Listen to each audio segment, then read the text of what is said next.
Timor Leste adalah negara provinsi mantan yang berbatasan daratan langsung dengan Indonesia, tepatnya di Kepulauan Nusa Tenggara. Namun setelah pasca kemerdekaan dari Indonesia, Timor Leste tidak kunjung berdikari seperti negara-negara Asia Tenggara pada umumnya. Bahkan banyak sekali pekerjaan di sana yang didominasi oleh orang-orang Indonesia. Mulai dari perusahaan, jasa keuangan, infrastruktur, hingga sektor-sektor kecil penopang kehidupan sehari-hari. Seperti toko-toko yang menjual kebutuhan pokok di sana. Sebenarnya jika kita menelisik lebih jauh, ada sejumlah faktor yang membuat berbagai sektor di Timor Leste banyak didominasi oleh orang Indonesia. Baik perusahaan maupun perorangan. Berikut adalah faktor-faktor mengapa orang Indonesia banyak bekerja dan mendominasi sektor-sektor vital di Timor Leste, yang akan kita bahas secara gamblang dalam sesi video kali ini. Sudah berapa lama tinggal di sini? Sudah mau 10 tahun. 10 tahun? Iya. Ya udah lama itu.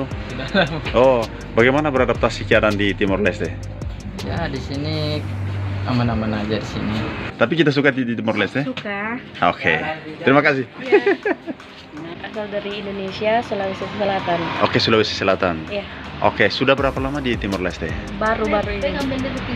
Tahun ini. Tahun ini. Apakah kita suka keadaan di Timor Leste? Ya, suka. Iya. Ya, karena kan di sini juga kita cari nafkah toh. Iya. Dari sini kita merantau jauh-jauh dari Indonesia. Iya. Kita datang ke sini, ya bagaimanapun keadaannya kita harus syukuri saja. Iya. Gitu. Kita dari Indonesia toh? Iya. Kita tinggal di sini. Apa yang kita lakukan di Timor Leste? Sehari-harinya ya penjualan Pak, bisnis. Ya bisnis. Ya, Bisnis apa? Bisnis pakaian, sepatu, berdagang ya seperti umumnya lah. Yang pertama adalah deposit sumber daya Timor Leste yang masih memungkinkan untuk digarap.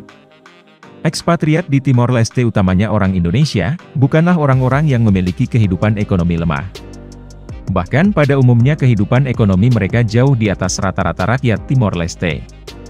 Namun, cadangan deposit sumber daya Timor Leste utamanya sumber daya alam yang masih tersisa, menciptakan peluang bagi mereka untuk meraup keuntungan di sana.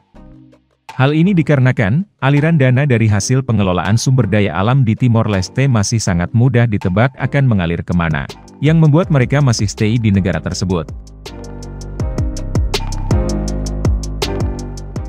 Yang kedua adalah momentum. Timor Leste yang mengeruk sumber daya alamnya secara ugal-ugalan bersama Australia, tentunya meningkatkan pendapatan negara tersebut untuk jangka waktu yang dapat diprediksi. Dan masa-masa sekarang, adalah saat yang tepat untuk memanfaatkan momen tersebut. Di mana ekonomi masih bisa tumbuh dengan ditopang oleh sumber daya alam yang sedang dieksploitasi. Karena jika sumber daya alam di sana semakin menipis nantinya, tentu ekonomi akan melemah dan tidak menarik lagi untuk melakukan segala kegiatan usaha.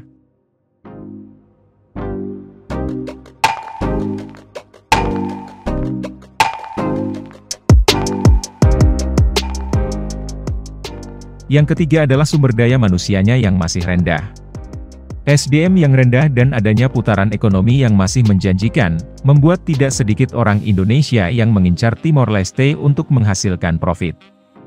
Selain tidak memiliki teknologi yang mumpuni, skill keterampilan masyarakatnya juga dirasa masih minim pengalaman. Sehingga perusahaan dari Indonesia dapat menjual teknologi beserta jasa pekerjaannya dalam menjalankan proyek-proyek yang ada di sana. Sebut saja bandara, gedung pemerintahan, infrastruktur, dan masih banyak lagi. Namun perlu dicatat, di sini bukan seperti hanya Indonesia yang mendapatkan keuntungan. Tapi juga Timor Leste sangat terbantu dengan adanya Indonesia. Hal ini dikarenakan penawaran dengan harga yang terjangkau, serta kemampuan Indonesia dalam membangun infrastruktur dewasa ini sudah semakin mumpuni.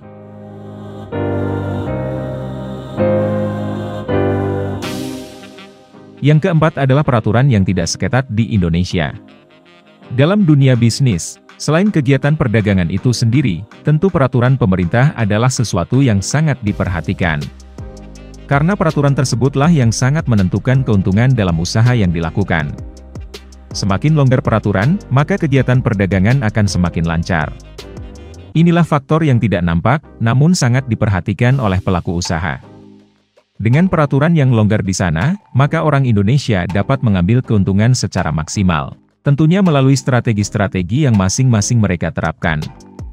Ada yang dengan cara terang maupun cara gelap.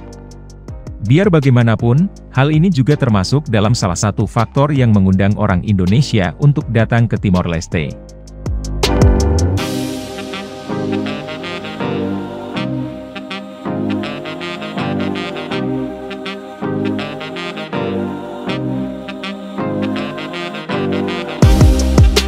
Yang kelima adalah letak geografis. Malangnya hal ini mungkin adalah sesuatu yang tidak dapat diubah hingga kapanpun. Timor Leste menjadi negara merdeka yang jauh dari hiruk-pikuk jalur transaksi ekonomi perdagangan dunia.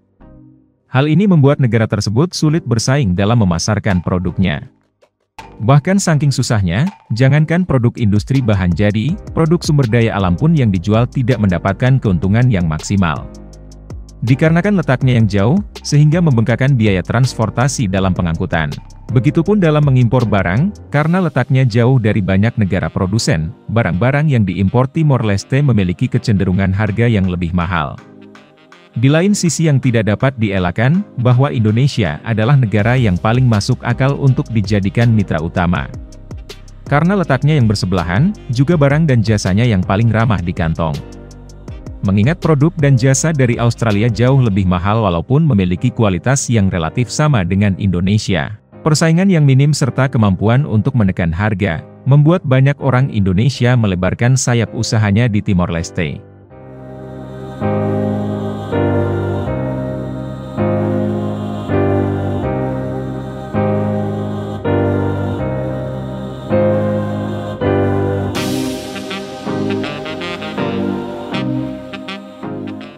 Yang keenam adalah bahasa dan sejarah. Bahasa dan sejarah merupakan salah satu faktor penting mengapa Indonesia gemar melakukan usaha di Timor Leste. Walaupun secara resmi negara tersebut hanya mengakui dua bahasa, yaitu Tetun dan Portugis, akan tetapi tidak sedikit orang Timor Leste yang fasih berbahasa Indonesia. Sehingga memudahkan dalam transaksi barang dan jasa. Selain itu, interaksi antara pekerja dari kedua negara juga dapat terjalin secara intensif. Tentu ini tidak saja berlaku pada orang Indonesia di Timor Leste, tetapi juga orang Timor Leste yang berada di Indonesia, baik yang bekerja, maupun yang sedang menempuh pendidikan. Kondisi tersebut sangat erat kaitannya dengan sejarah, di mana Timor Leste sempat menjadi provinsi dari Indonesia. Hubungan kedua negara pun terjalin lebih erat dikarenakan akar sejarah tersebut, yang membuat Timor Leste bukan seperti negara asing bagi Indonesia seperti negara-negara di Oseania. Nah itu tadi pembahasan kita dalam sesi video kali ini, tentang mengapa banyak orang Indonesia yang bekerja dan mendominasi berbagai sektor penting di Timor Leste. Terima kasih dan sampai jumpa di video berikutnya.